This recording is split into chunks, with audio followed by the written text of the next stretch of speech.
up, dude? And welcome to the Boss Up Ball Out podcast, your home for organic debate about Detroit Lions news and rumors. It's your man, Kurt Steele. Welcome to a special Hanging with the Ops episode where I talk to content creators from opposing teams. Today, I will welcome the host of Ram Showcase, my man, Sherriff Joe Bags. But before I bring him on, do me a quick favor, like the video, and share it with other Lions fans like yourself. If you enjoy the content, subscribe to the channel. We're on our way to 2,000 subscribers, and we are currently at 1841 at the time of this recording. All right, now it's time to bring in my very, very special guest, Joe Branham, aka Sherriff Joe Bags, the host of Ram Showcase, a podcast dedicated to the LA Rams. Thanks for coming on, Joe. Dude, thanks for having me, man. This was our last game, so we had a game preview that was rather exciting, talking about a playoff game, and now we get a week one, dude. This is pretty awesome. Yeah, now Joe and I attended sportscasting school together at Full Sail University back in the day. We're talking 2018, 2020. We didn't have a chance to do a matchup show before the playoff game because I was on a family trip. So, Joe, let's have some fun and talk about our favorite teams and how they stack up against each other before the week one matchup at Ford Field for waiting all day for Sunday Night Football, baby. All right, let's see what we got here. What's going on? Let's look at what we're going to talk about today on the show. Rams offense versus the Lions defense. Lions offense versus the Rams defense. McVay versus Campbell, and we're going to do a score prediction as well. Want to get your takes on this stuff, right? So first up, we have the Rams offense versus the Lions defense. I'm going to give my take right quick, and then on all three, then I'm going to ask you for your opinions on this, man. Now, first matchup, I give the first matchup advantage to the Lions. The Rams will be out one of their starting tackles due to suspension, and that defensive line for the Lions is just good. The other offensive tackle may miss the game due to ankle injuries. The Lions will be at or near full strength. Aiden Hutchinson and Marcus Davenport, along with Aneem McNeil, and we just might have DJ Reader in limited capacity. It's going to be some tough sledding for that Rams kind of makeshift offensive line right now, man. You got the guy out with suspension. It's just a lot of stuff going on with that old line right now. It's just not the same as it was last year, Joe. And then for the Lions, y'all running backs versus our run defense.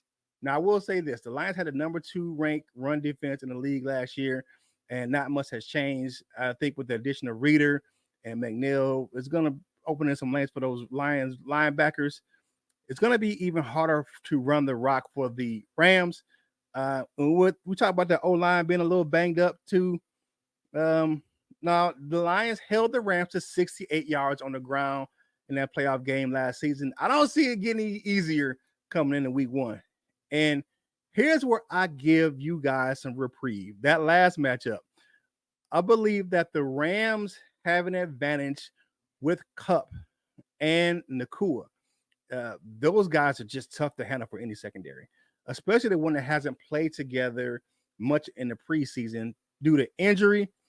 Now, our group is better than last year's groups, man. That last year group, you guys just torched us, man. But they haven't had time to gel. Now, if Stafford can get rid of the ball on time, Nakua can have another big, big day in Ford Field, because the last time we saw that brother, man, he lit us up. So I'm gonna ask your opinion right quick. I'm gonna put you on screen just to talk about you. I'm gonna put you on full layout. Okay. Lions, the Rams offensive line versus the Lions defensive line. What you got? Yeah, so that's actually, I mean, you kind of nailed it there with AJ Jackson being suspended for the first 2 games. So obviously that does hurt, especially when you have such an incredible edge rusher like you do in the Detroit Lions. And Rob Havenstein, I would say that we're kind of tracking for him to play, but I think that we really are on like that 50-50 right now of like that timing might just be a little bit too snug to get him in. If he doesn't play in this game, I expect him back for the future, but of course, Lions fans don't really care about that until we maybe talk about playoff time again. But there's also some interesting mix-ups going on the offensive line. As last year, rookie Steve Avila, he started at left guard, and then all offseason, all training camp, he's been practicing to be the Rams starting center this year. And then this last week, we actually got the notification that with A.J. Jackson being out at left tackle, we might go ahead and swap Avila back to left guard and put in a name that Detroit Lions fans are familiar with, Jonah Jackson as our center. That is the conversation right now. We'll see how that kind of plays out. I kind of anticipate that it will be Avila at center and Jonah Jackson will be at that left guard spot. We'll kind of see how that unfolds, but that is a conversation right now. So definitely have our hands full up front with that Detroit pass rush. But I also do like these guys, and let's not also, throw away the fact that A.J. Jackson's backup, Joe Noteboom, has been a starter for the Rams. And in the past, he started some games in the playoff run, the Super Bowl run in 2021 as well. So we do feel, A.J. Jackson is the better left tackle, but we feel as Rams fans at least decent about Joe Noteboom playing at that spot. So that kind of gives us a little bit. And then at right tackle, if Rob Havenstein doesn't play, we should expect to see Warren McClendon. And from the Rams' perspective, that would be the spot that I would be most concerned about on the offensive line. All right. Definitely. And then looking at what you guys have in the run game, I know Sean McVay's been looking at improving. He's looked at last year, tracking the trends. He hasn't been a guy who's relied on running the rock, but he has, in the past kind of tweaked it a little bit where he's trying to incorporate that more as an aggressive runner as in the run game. So what do you think about your running backs versus our second-rate run defense? Honestly, I love the Rams running backs this year entirely. In any matchup that the Rams have, I'm a big fan. I'm really high. I'm bullish on the Rams backs for sure. Kyren Williams in the last half of the season, we can maybe even look at, maybe it was a little bit less than half of the season, but he missed some games last year and was still up there with the best backs in the league. But the way he ended, if you sample out those last however many games where the Rams only lost to the Ravens in overtime to end the regular season, Kyren Williams was one of the best running backs in the NFL, if not the. And then so he's coming back in healthy. Of course, he's the punt returner, and there's a lot of question marks about making your RB1 your punt returner. I love it myself. Kyren Williams, he's electric. So I think that's a cool move. But the Rams also bringing in the rookie out of Michigan, Blake Corum, who runs exactly like Kyren Williams. So it's kind of nice to get a guy who can kind of come in and fill in those shoes, fill in that spot when Williams needs a breather or, dealing with punt returns, anything like that we can have Blake kind of come in and handle that as well. And if the Rams do need to go any further down than that, Ronnie Rivers didn't play in preseason except for the first game. He got a couple of carries, and that was because the Rams do feel good about him being the RB3. So I like that. And then also, when you're talking about the Rams and Sean McVay, you can't forget about the wide receivers in the run game as well. We'll probably see Tutu Atwell get a couple of those weird jet sweeps if we do incorporate those. Last year we saw him later in the season, not so much early in the season.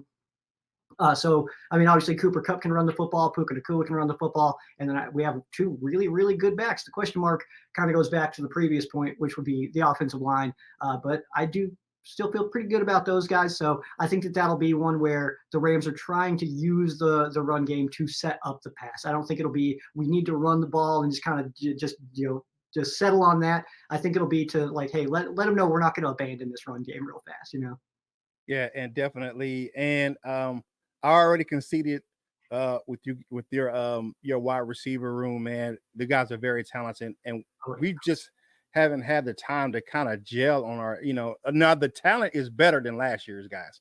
Our guys are, they're coming in, you bringing in guys like Carlton Davis III, you got Amik Robinson coming in, of course, the rookies with Terry Arnold, Enos Rakestraw.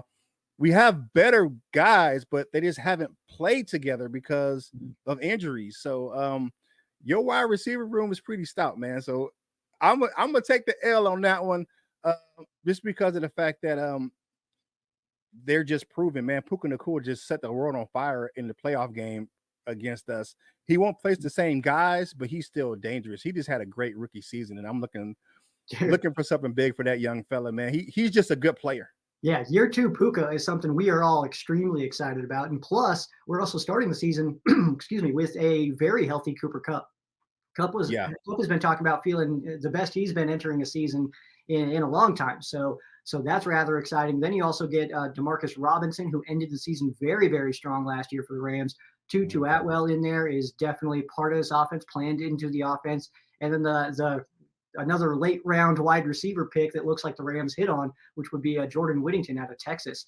Kid in the preseason, man, he looks awesome, and he looks like he fits in with that mold that the Rams kind of, we now know under Sean McVay what he looks for in a wide receiver. He does fit that Cooper Cup, Puka Nakua kind of play style.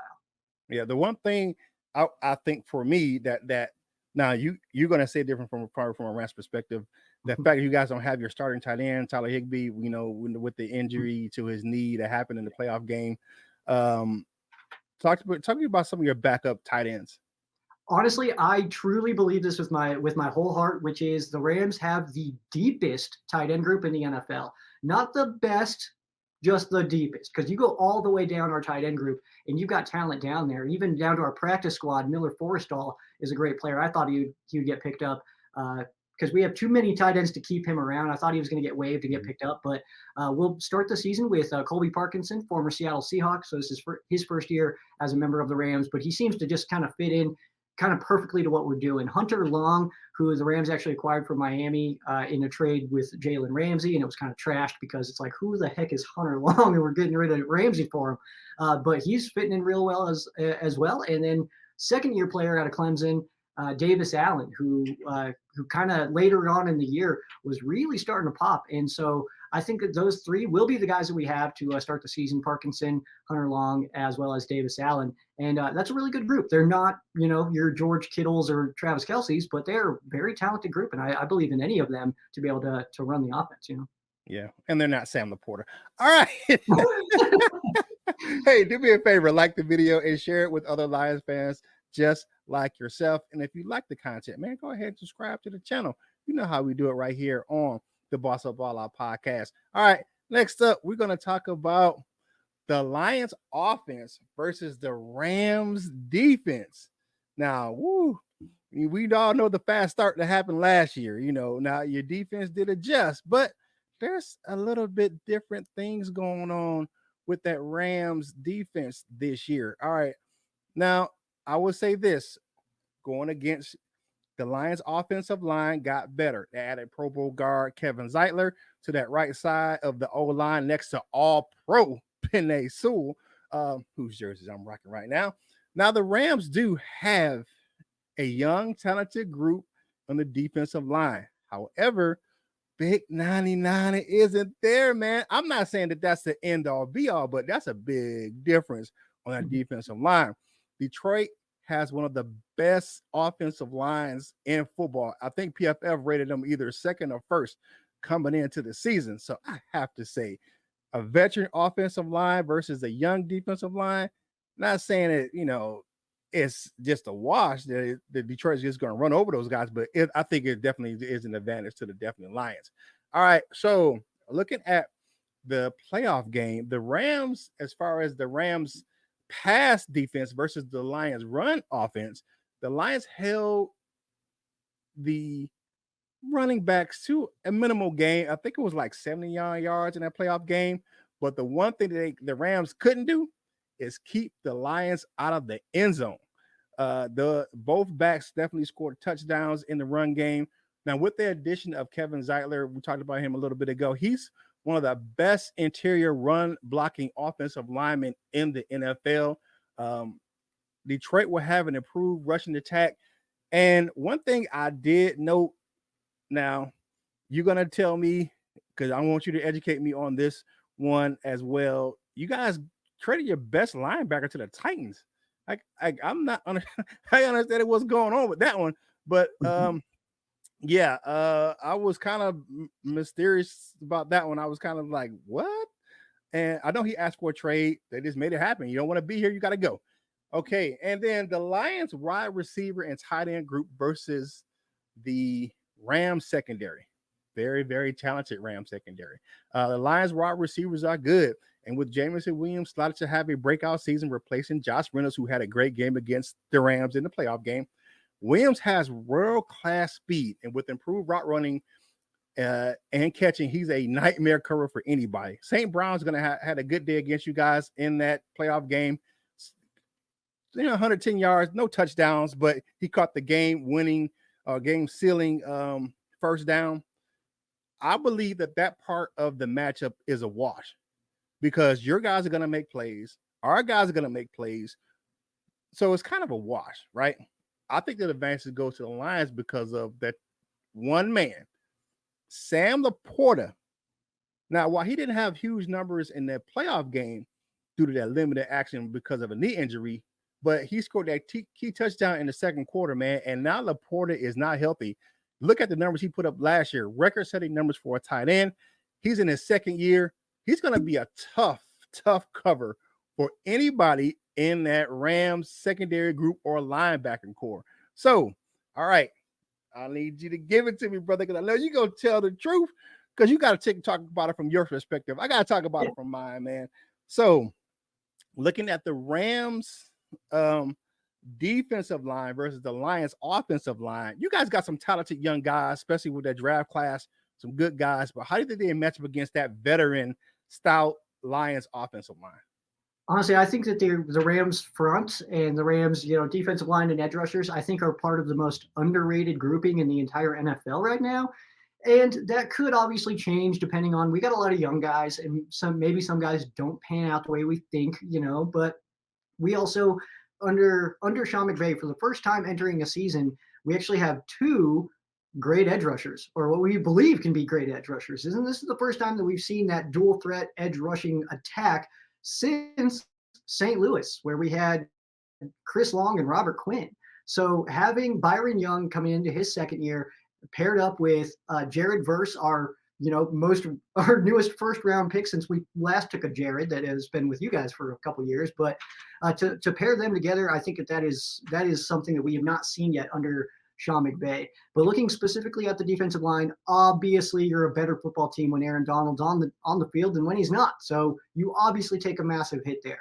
What we did see was that Kobe Turner came in last year out of Wake Forest, and I mean the kid is insane. He's great and great personality, just an all around, just genuine human being and very top tier player in this league. He's already voted captain. This is his second year, so that's rather exciting. And then you pair him with Bobby Brown, Texas A&M product, who's been around for a little while and has improved every single year. We saw a big jump last year as well.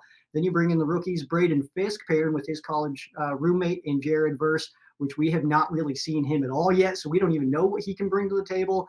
Tyler Davis, a late round pick out of Clemson, he was just damaging people's lives in the preseason. He was getting people cut out here, man, because he was just, the way he was able to get into the backfield so fast is something that is Aaron Donald-esque. And no, I'm not saying that Tyler Davis is the next Aaron Donald. No one's the next Aaron Donald. That's already over. We've already seen it happen. But so even the depth there is looking really good. If Tyler Davis can be a contributor as far as the rotation goes, if Braden Fisk and Bobby Brown and Kobe Turner can generate some pressure on the inside, then I'm feeling pretty good about it. But again, this is a young grouping, so we'll kind of see how it shakes out, especially early season, man, where the Rams are one of those teams that kind of treats the first 4 or 5 weeks of the season as the preseason. Definitely. Now, how are those guys going to match up against our running backs? We got that very powerful runner in David Montgomery, and of course the lightning in the bottle, Jahmyr Gibbs. What do you think about them, how they match up against those guys? Because I know, I'll tell you right now, Jahmyr Gibbs is that matchup nightmare for a lot of people, especially out of the backfield in the passing game. Yeah, he really is. And you kind of nailed it there about the linebacker, Ernest Jones. And Ernest Jones actually did not ask for a trade. Okay. That was stated on both sides. We don't know what happened. To be very blunt, we have no idea. All of a sudden, Jeremy Fowler puts out a report, says the Rams have given Ernest Jones permission to seek a trade. Ernest Jones tweets out, I never asked for a trade. Sean McVay says, yeah, he never asked for a trade, but we're entertaining offers right now. Like, we've talked to multiple teams about this. And so we don't actually know what happened. I believe, I guess I should say, I don't want to put this on the whole fan base here. I believe that there was an effort level issue with Ernest Jones in training camp. I believe that's exactly what happened, and that's why Sean McVay was giving us the answer. This was a football decision. We are a better football team without Ernest Jones, and I think that was simply based on effort level. So we'll see Christian Roseboom, who's been a starter for the Rams for a few years, and we'll see Troy Reeder, he's going to be a starter for the Rams. We don't even know who's going to be our green dot right now, because with Ernest Jones getting traded away, he was our green dot, and he was the last of our 3 captains that we've carried over from last year. So we have no captains carrying over from last year, and a new defensive coordinator. So straight up, man, there's questions on this defense. Lots of talent, but the questions are there, man. And I will say, for the defense as a whole, I know we're kind of talking about a run game right now, but as a whole, I expect this Rams defense week 1 will be completely different in week 18. So it won't even be fair. And I know you guys won't care about that, because it's like, we weren't gelled yet, though, but hopefully we'll get another game later on in the postseason that we'll be able to talk about. But as far as the run game goes, man, that is a little bit of a concern. Our linebackers, especially those inside linebackers who have not been prepared to be the starter entering week 1, that they are now getting tossed in. So yeah, we'll kind of see how that shakes out. It'll be a schematic thing. Luckily, our linebacker coach from last year is the DC, so hopefully that carryover kind of helps out. And that last matchup, man, between Sam Laporta and your linebacking core, man, that secondary, he is a monster to cover. I mean, luckily for you guys last year, I mean, he scored a touchdown in the second quarter. Pretty much that it was that last touchdown that kind of kept the score, kind of where it was, and then we kept you guys out of the end zone. But he is a matchup nightmare versus a lot of people, man. So how can they adjust to you? Are you going to guys double him, or how are you going to deal with Sam Laporta? You'll see Quentin Lake. You'll see him covering Laporta mostly. He is a safety, but he plays what the position the Rams call the star position. That's what Jalen Ramsey played when he was here. Okay. So kind of just a little bit all over the place, a bit of a box safety. You'll see 3 safeties out on the field for the Rams. In that third safety being Quentin Lake. I mean, the numbers will make sense, but we'll replace a inside linebacker, so Reeder or Roseboom, with a safety in Quentin Lake, not so much a corner. So it's like a kind of a shifted nickel dime package with more like back end help with like a box safety than just adding corners. So that'll be kind of how that is addressed. But as far as the secondary, much like you guys are, improved dramatically talent wise, but they haven't played together yet. So, I mean, you bring in Tre'Davious White, you bring back into Darius Williams, a Cam Curl, who I'm extremely excited about, Cam Kinchens via the draft. We've got some really strong players, but it's when do they gel and really start turning it on together? I think that week 1 is too early for that, unfortunately, but the talent is there. So I'm looking for one-on-one matchups rather than like the cohesive playing of passing off zones and all that stuff. But Laporta, you mentioned St. Brown. I mean, definitely some talent out there. So these guys will have their hands full, but I mean, you just got to get after it, right? Yeah, you guys are kind of in the same boat that we are. Like our starting secondary hasn't played together for various reasons in the preseason. Of course, our starters don't play, just like you guys don't play. You got starters in the preseason as well. So that's kind of one matchup. As far as it's going to be interesting to see how you guys deal with our wide receivers and tight ends, and the same and vice versa, how we deal with your wide receivers and tight ends on our end. All right, last matchup to talk about, man. Coach versus coach. You got Sean McVay, the young kid. You know what I'm saying? He was the wonder kid. The coaching matchup is tricky. All right, for me, because they're 1-1 head to head. All right, 2021 Lions came in, got beat in LA. 2023 playoff game, of course, the Lions got that big dub with Jared Goff. The crowd was going crazy. Their overall records: Sean McVay 77-49, Dan Campbell with 27 500. MCDC records include the 2 playoff wins. But here's the difference as far as just the accomplishments. McVay has 2 Super Bowl appearances, Super Bowl champion in 2021. One Super Bowl appearance for Dan Campbell, but that was in 2000 as a player and a member of the New York Giants, and they went up and lost that game versus the vaunted defense of the Baltimore Ravens. Now, for me, I can't. I would want to give the advantage to MCDC. This is because of the fact that he got the last win and it was in Ford Field. However, It's the first game of the year, and I'm gonna say for me it's a wash. It's gonna more depend on who the players on the field than it is the coaching. I just think is that's what it's gonna come down to. Who performs better on the field? So for me, coaching is a wash.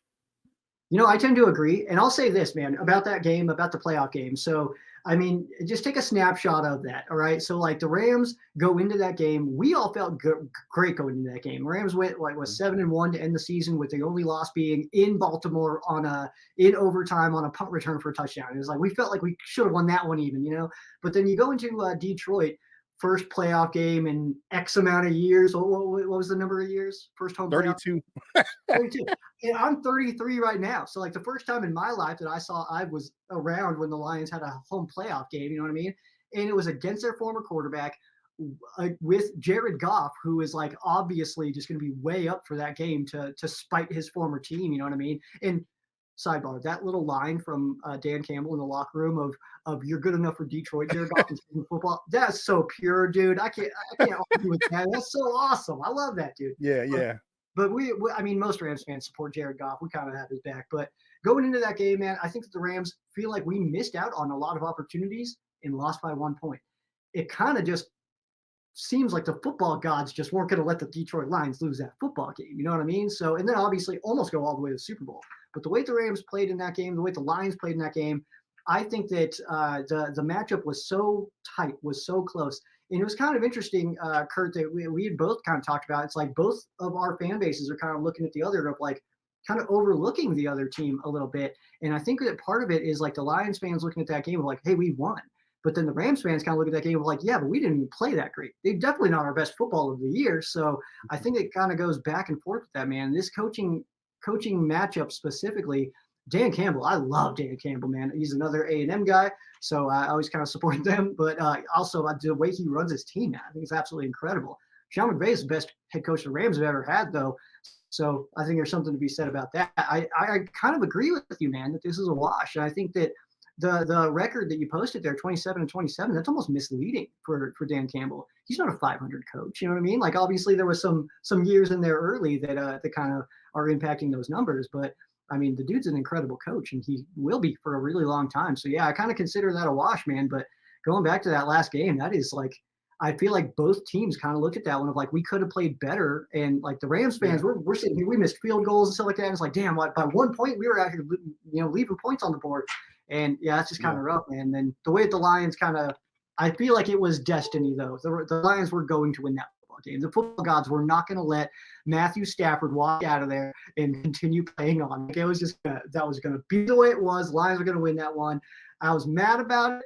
I was so mad about it, man. But I think ultimately I was super, like, not proud. Proud's the wrong word, but like stoked for the city of Detroit, stoked for fans like you who've been here forever and kind of, just like, even when it's terrible, you're just in it, just, like, it'll be good, man. It'll be good someday, So I think that ultimately, man, the coaching is so on par with each other in this one, that's going to be such a fun matchup to watch, and how they are managing the games. That'll be very interesting to me. Yeah, definitely. And I had to take because I haven't really talked to you, but like I was on a cruise for my birthday during that game. Oh, I didn't want to talk about it. And it was packed with Lions fans. I mean, it was ridiculous. Like it was so many Lions fans on that cruise. I don't know that they ship them from Michigan or something. I don't know what it was, but it was crazy.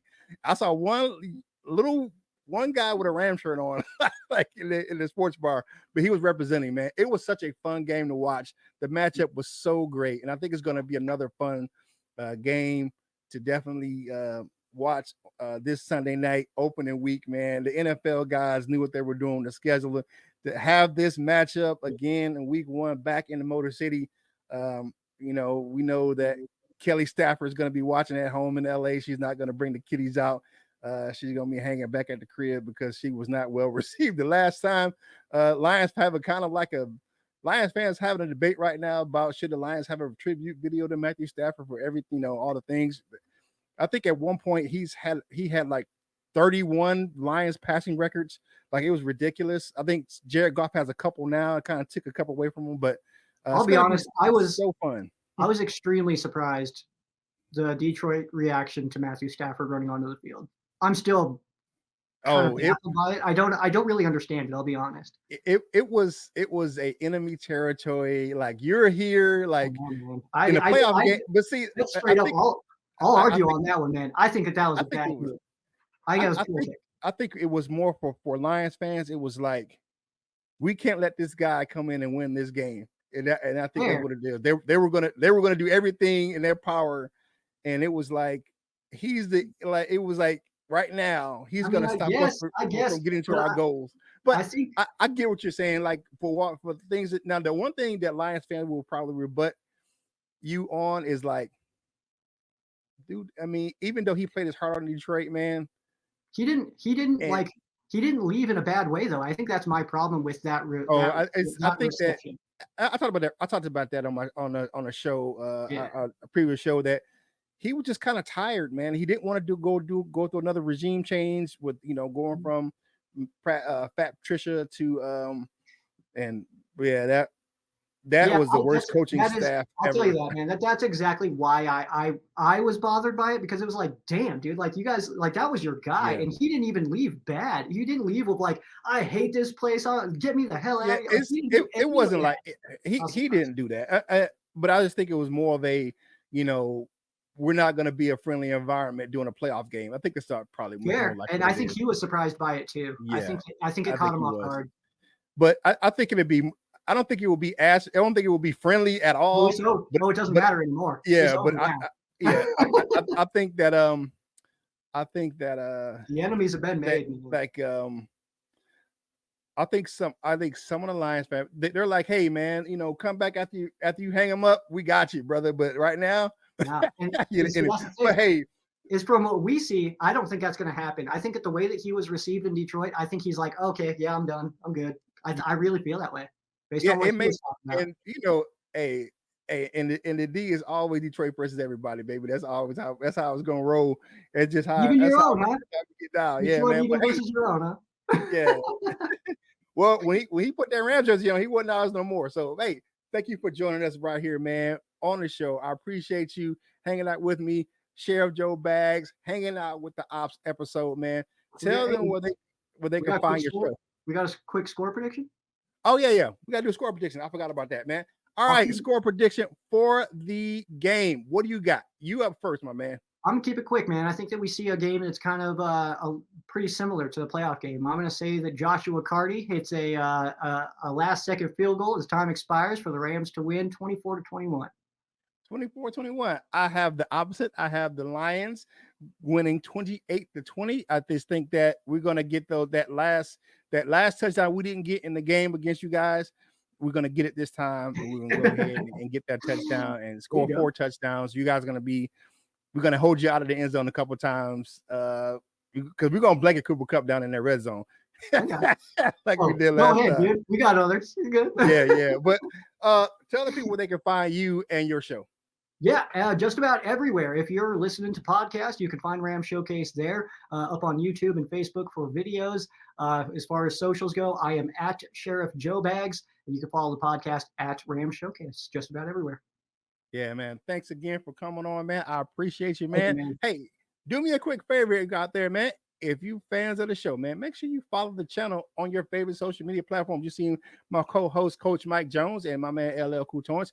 Make sure you follow us and go over to Wolverine Sport Talk, man. He has some great YouTube shorts over there on his channel, man. Yeah, I know what I do on my channels. And of course, my man LL Coutons, how he gets down, man. All right, man. Thank you again for joining me, Sheriff Joe Bags, man.